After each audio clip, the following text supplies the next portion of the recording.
No, actually, I think it's just a continuation. Obviously, there's an announcement with Google, the not shocking news that Google is not deprecating the cookie, but still over half of our inventory is not addressable and doesn't have cookies. So it's really just a continuation of the strategy we already had, which is looking to work on our own identity solutions with our publishers. So finding ways for them to have more direct relations with their relationships with their consumers, to get email addresses through newsletters and other ways of collecting first-party data.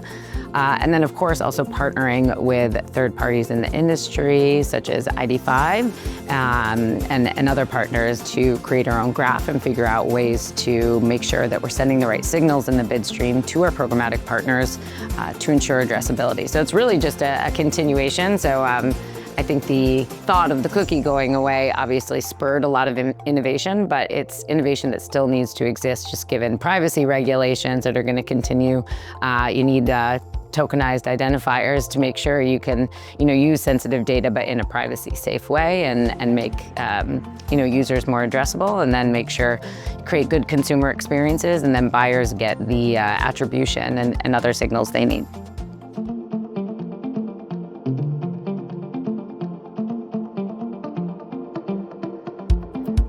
I'm in adtech, so I'm a little biased. I would probably say come from the technology side, which is always about collaboration. There's a lot of people in the supply chain, right? You've got the brand, agency, you've got the DSP, the SSP, and of course publishers as well. So I think it behooves everybody in the adtech ecosystem to collaborate and figure out what is going to work. And I do think it comes back to creating technologies that are going to work throughout that whole supply chain. And there's a lot of talk today about outcomes, and that's really what's most important. And when I think about the open internet, what is the way?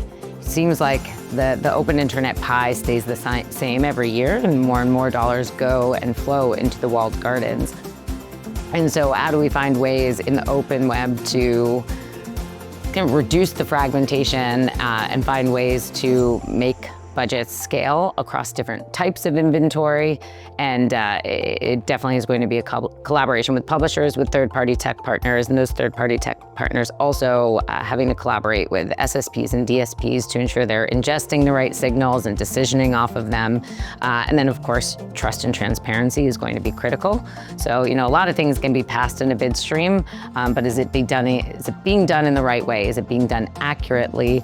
How are those signals? It's a lot of device graph technology now, making sure those are trusted signals, and that the methodologies for creating these identifiers and bridging identifiers is done in a way that everyone feels comfortable with, has a lot of trust and transparency in, and then of course can tie those back to buyer outcomes.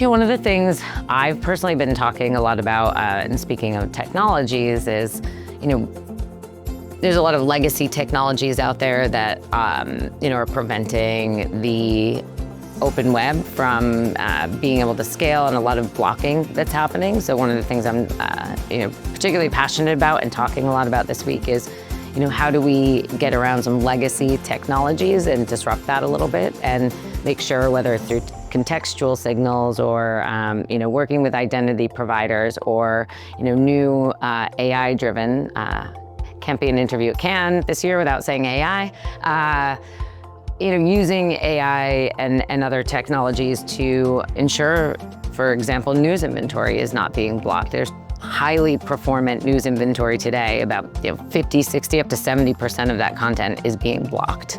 But yet budgets continue to flow to the walled gardens and social, which arguably I would say on many different levels, not just the content, but just in general, are not safe, brand safe or brand suitable. So I like that idea of using new technologies to be able to bring more dollars into the open web, and inventory that's highly performant and high quality.